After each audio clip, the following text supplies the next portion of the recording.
maître Tine def na ko it am na solo lool te leer na ci bopp ñëpp règlement intérieur bi ak charte bi te defe naa ni leader yëpp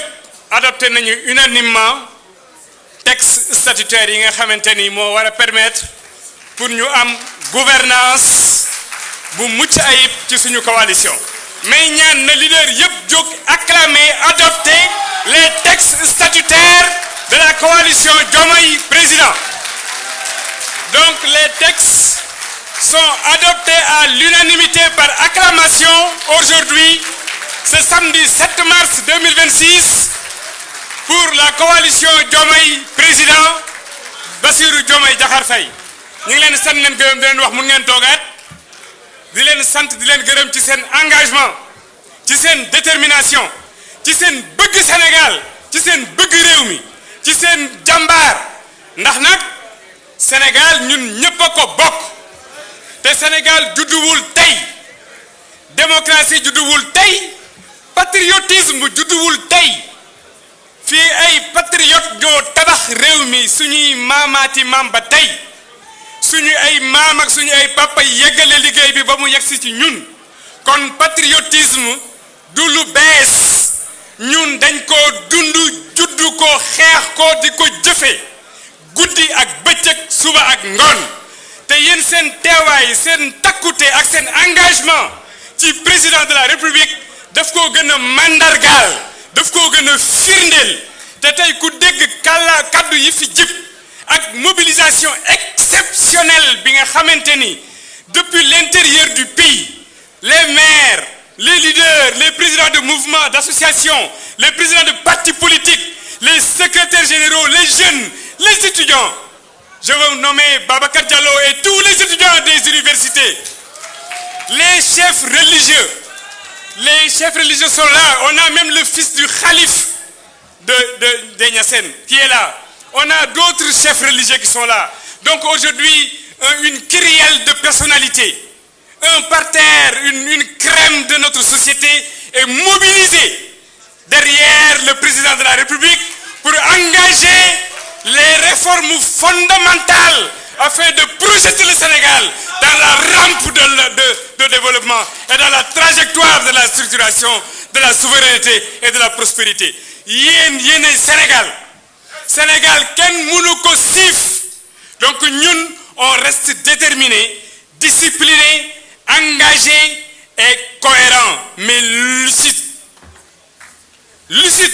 ñu leen di wax ne nag président de la république dugg si na ci biir kër gi dugg si na teew na ci biir King Fahd ñu waajal xam ne nag suñu président mi ngi ñëw le président de la coalition est là ki nga xamante ni moom moo jëmmal coalition bi dëggal ko suuxat ko fas yéene ànd ak leader yépp ngir nag ñu suqali Sénégal tabax Sénégal ngir ñëpp mun a jëriñoo njuree fii ak meññante fii jóge ci liggéey bi nga xam ne état bi mi ngi koy def yéen coalition Diomaye Président dafa am ay enjeux yu am solo yoo xam ne ci la ñu jëm yooyu nag dinañu ci wax dinañ ci dox dinañ ci liggéey ndax élection locale yi mi ngi fii te ñun dañuy politique te ñun dañoo ànd ak président Diomaye Diakhar Faye ànd ak moom fal ko fas yéene ko gunge liggéey réew mi ndax tey ku gis lii une représentation une masse critique de compétences de cadres mais de tous bords. Toutes les configurations professionnelles sont présentes dans la salle. Tous les profils. Mais ce Sénégal a besoin de vous. La coalition, le président a besoin de vous. Et c'est à nous de construire, de continuer d'ailleurs la construction du Sénégal, qui n'a pas commencé ni hier, ni aujourd'hui. Et personne ne nous déviera de notre objectif. Personne ne nous déviera de notre trajectoire d'accompagnement du président en faveur du président de la République et effectivement pour permettre que le Sénégal décolle définitivement par rapport véritablement à la gouvernance étatique et institutionnelle. En tout cas, ñu ngi leen di sant bu baax di leen gërëm léegi nag on va entrer dans la deuxième séquence maintenant de notre assemblée générale nous avons procédé à la première étape qui consistait à la validation des textes statutaires, à savoir la charte et le règlement intérieur et tout autre document administratif y afférent. Et aujourd'hui, nous sommes heureux de constater que l'acclamation a été totale. L'adoption a été unanime. Et la deuxième phase sera une phase véritablement d'échange, de débat. Maître Tine présentera de manière soft un PowerPoint ou bien une présentation pour restituer les résultats de nos travaux à l'endroit du chef de l'État. À la suite de cela, il y aura des prises de parole. Le doyen Assane Dia procédera à la lecture de la motion de soutien, qui aussi sera en tout cas une acclamation à l'unanimité. Nous avons dit que Assane Dia waxee ba pare lire motion bi ne ñëpp jóg parce que c'est une motion de soutien à l'endroit du président de la République. buñ ci jógee nag dinañu jox kaddu le ministre Abdourahmane Diouf awale le brillant ministre Abdourahmane Diouf. On donnera également la parole au brillantissime également ministre Serigne Gueye Diop, nos doyens de très hauts cadres qui prendront la parole effectivement devant ce pupitre. Et à la suite de cela, Madame le Premier ministre, la grande dame de fer, Madame Aminata Touré, docteur Aminata Touré, haut représentant du président de la République, superviseur général de la coalition Diomaye Président, qui de par sa compétence, de par son expertise, de par son intelligence politique, a su structurer la coalition Diomaye Président, a su la mettre sur orbite et véritablement l'amorcer et la propulser et aujourd'hui produire les résultats que nous sommes en train de vivre. Cette assemblée générale constitue un fruit de l'intelligence politique de Dr Aminata Touré et de tous les leaders qui ont accepté d'accompagner le président de la République à travers la coalition Diomaye Président. Elle prendra la parole. Elle prendra la parole, oui, pour donner un message aux leaders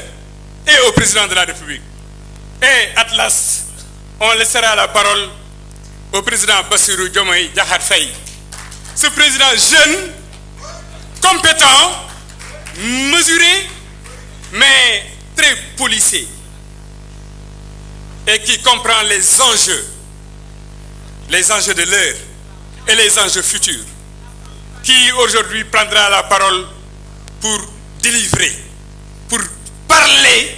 à ses amis, à ses frères, à ses sœurs, à ses mamans, à ses oncles, mais surtout en tant que père de la nation pour parler à ses fils et à ses filles. Nous lui donnerons la parole pour qu'il s'adresse à la grande coalition Bassirou Diomaye Diakhar Faye et qu'à partir d'aujourd'hui, date historique, aujourd'hui, étape décisive, qu'on comprenne qu'il y a un nouveau souffle politique, qu'on comprenne qu'il y a ce qu'on appelle un take-off, un décollage par rapport à la coalition Diomaye Président qui désormais, fondamentalement, devra être un élément incontournable sur la scène politique nationale et internationale. Nous ngi di sant bu baax di leen gërëm di leen wax ne daal bu président ñëwee ñun ñëpp comme njabootam lañu étape bi noonu lay demee te si kattanu yàlla dinañ ko yeggale ci jàmm ak salaam. Nitu diine yi vraiment sëriñ bi yow sëñ Thiam yow nga xam ne da nga jiite kuréel bu mag a mag a mag kilifa yi Baye Thiam xam nañ ne teew nga ci jotaay bi te loolu lu am solo la doomu xalif bi moom it teew na ci jotaay bi te loolu it lu am solo la am na yeneen kilifa diine yi fi teew fii nag dafa bari ay kilifa ay anciens ministres ay actuels ministres ay DG ay professeurs d'université le doyen Ibra Samb qui dirige la cellule des universitaires de la coalition est là fii compétence yi dafa jéggi daywa te defe naa ni ku gis li ci salle bii ak li ci biti ak ñi ñibbi di nga xam ne ñi doon gaarowaale di wax ay waxu télécentre loolu di sax waxu kasaw ak wax ju yàqu dinañu xam ne taxawaay bi bu am fulla bi bu am fayda bi te koo ci gis njaboot a ngi sa ginnaaw ay militant ngi sa ginnaaw ay nit ñi ngi nekk sa ginnaaw bootu ci sa ginnaaw xam nga ne lii ku ko gis xam ne du ay caaxaan xam ne du ay fo Sidi Bara wax na ko sànq dañ doon liggéey tekk ak tekkaaral boole ci yar ak i teggin mais xam nga am na ci loo xam ne jarul sax ñu koy wax ndax ay kilifa fi nekk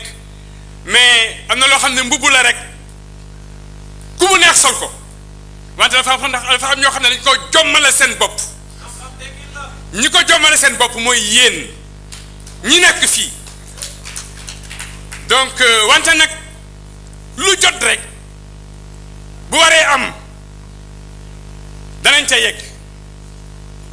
wante ñun li ñu amal solo mooy ñu ànd ak suñu président ni mu mel ñu fexe jikkowoo noonu am yar googu am teggin yooyu am doxalin boobu ñun loolu moom moo ñu yitteel waaye nag ak fulla ak fayda xam li mu bëgg ak fi mu bëgg a jëmale réew mi bu ñu sóobee li ñu war a sóob te sumb nañ ko sax ñëpp dinañ xam ne ñun duñu coalition cabine téléphonique dinañ ko xam nañ ko sax ndax fu plus de 300 maires nekk plus de 800 leaders nekk fa ñu nekk fépp ci Sénégal bu doon suba ñu gagné les locales suba donc am na ci loo xam ne wolof Njaay nee na saaga yàkkamtee xeex la saaga fii ragal amu fi ñun bi ñuy xeex barkaataati démb la woon fii ñi fi nekk ñëpp ay jàmbaar lañu du luñ leen mën a xoqatal du luñ leen mën a galgale fii amul ragal compétence yaa ngi fi xam-xam baa ngi fi xarañteefu politique baa ngi fi yéene baa ngi fi engagement baa ngi fi détermination baa ngi fi donc lu jot rek buñ ko waree def ci suñu ay ndigalu kilifa dinañ ko def waaw dinañ ko def dañu am ay kilifa mais si kattanu yàlla donc le président de la République va bientôt arriver. On voit déjà les officiels des forces de défense et de sécurité qui sont en train de procéder aux vérifications d'usage. Je sais que d'un moment à l'autre, Inch'Allah Rabbi, on va recevoir donc monsieur le président de la République. ñu leen di sant bu baax di leen gërëm dinañ jëlaat kàddu gi ci kanam ñuy tamit di sant di gërëm la presse nationale et internationale gis nañu ñëpp gis nañu RFI France 24 on a vu la presse nationale mobilisée la presse écrite la presse audiovisuelle la presse digitale les réseaux les influenceurs ñu ngi leen di sant di leen gërëm en tout cas ñu ngi jëlaat kàddu gi ci kanam incha allah pour yeggale waxtaan bi asalaamaaleykum wa rahmatullah taala wa barakatuh